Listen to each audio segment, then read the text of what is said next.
여러분 혹시 알고 계셨나요? 전 세계적으로 사랑받는 패션 브랜드 자라의 이름이 사실은 어이없는 실수로 만들어졌다는 사실을 오늘은 인스타그램 팔로워 6,200만 명을 자랑하는 세계 최대 패스트 패션 브랜드 자라의 탄생 스토리를 가져왔습니다. 간판 이름이 겹쳐서 어쩔 수 없이 이름을 바꿨는데 그게 오히려 대박이 났다고요. 가난한 철도원의 아들이 어떻게 세계 3위의 부자가 될 수 있었는지, 그리고 런웨이에서 본 디자인이 어떻게 단 2주 만에 우리 동네 자라 매장에 걸리게 되는지, 그 놀라운 비밀들을 지금부터 낱낱이 파헤쳐 보겠습니다.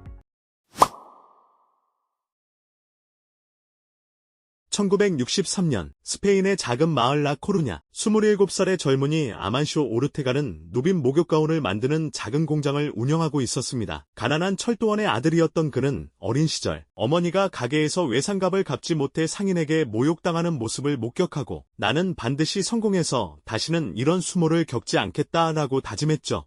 그리고 1975년 그는 아내 로살리아와 함께 드디어 첫 번째 매장을 열기로 결심합니다. 그런데 그가 매장 위치를 정하면서 정말 중요한 선택을 하나 했어요. 바로 라코루냐에서 가장 크고 유명한 백화점 바로 건너편 최고의 입지를 선택한 겁니다. 이때부터 시작된 그의 날카로운 안목은 훗날 자라가 전 세계 최고의 위치에만 매장을 여는 중요한 전통이 되었죠. 오르테가는 1964년에 개봉한 영화 그리스인 조르바의 깊은 감명을 받아 자신의 첫 매장 이름을 조르바로 짓기로 했습니다. 간판에 쓸 글자까지 모두 만들어두고 이제 설치만 하면 되는 그 순간, 그런데 갑자기 두 블록 떨어진 곳에서 바를 운영하던 주인이 찾아왔습니다. 사장님, 제 가게 이름도 조르바인데 같은 이름을 쓰면 손님들이 헷갈리지 않을까요? 오르테가는 눈앞이 캄캄해졌습니다. 간판은 이미 다 만들어졌고 새로 만들 돈도 시간도 턱없이 부족했거든요. 그는 만들어진 글자들을 보며 골똘히 생각했습니다. 이미 만든 글자들로 다른 단어를 만들 수는 없을까? 그는 글자들을 이리저리 재배열하기 시작했습니다. 그리고 혹시 몰라 여분으로 만들어 두었던 A 글자를 하나 더 사용했죠. 그렇게 탄생한 이름이 바로 자라. 짧고 발음하기 쉽고 어느 나라 언어로든 기억하기 쉬운 완벽한 이름이 만들어진 겁니다. 그렇다면 자라는 어떻게 패션 업계를 송두리째 뒤집어 놓을 수 있었을까요? 보통 전통적인 패션 브랜드들은 디자인부터 매장에 제품이 걸리기까지 최소 6개월에서 1년이 걸립니다. 그런데 자라는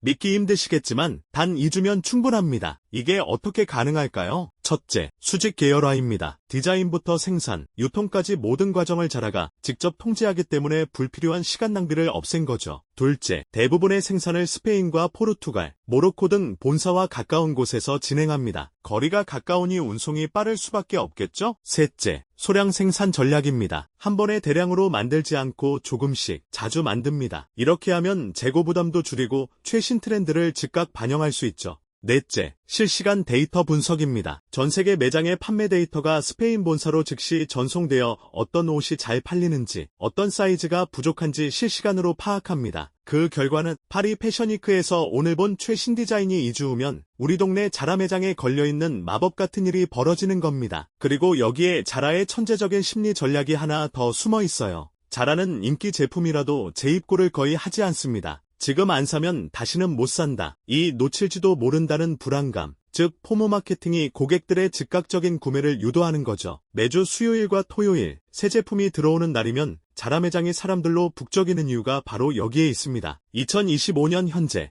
자라는 단순히 옷을 파는 브랜드를 넘어섰습니다. 인스타그램 팔로워가 무려 6,200만 명. 이건 웬만한 할리우드 스타보다도 훨씬 많은 숫자예요. 더 놀라운 건 팬들이 자발적으로 만든 팬 계정들입니다. 유튜브는 어떨까요? 자라 하울 2025를 검색하면 수천 개의 영상이 쏟아져 나옵니다. 카렌 브리치 같은 유명 인플루언서는 자라 제품을 빈티지나 명품과 믹스매치해서 완전히 새로운 스타일을 창조해내기도 합니다. 그런데 자라는 TV나 잡지에 전통적인 광고를 거의 하지 않습니다. 그 광고비를 아껴서 가장 좋은 위치에 매장을 내고 인플루언서들이 자발적으로 만드는 콘텐츠를 통해 자연스럽게 홍보 효과를 누리는 거죠. 그리고 2025년 자라는 창립 50주년을 맞아 아주 특별한 프로젝트를 진행했어요. 케이트 모스, 애니 레보비츠, 나오미 캠벨 같은 세계적인 아티스트들과 협업한 겁니다. 이건 자라가 단순히 유행을 좇는 패스트 패션을 넘어 문화와 예술의 영역으로 나아가고 있다는 강력한 증거죠. 그렇다면 자라 성공의 진짜 비밀은 대체 무엇일까요? 첫째, 창업자 아만시오 오르테가의 겸손함입니다. 그는 세계적인 부자가 되었지만 여전히 회사 구내식당에서 직원들과 함께 점심을 먹고 언론 인터뷰도 거의 하지 않으며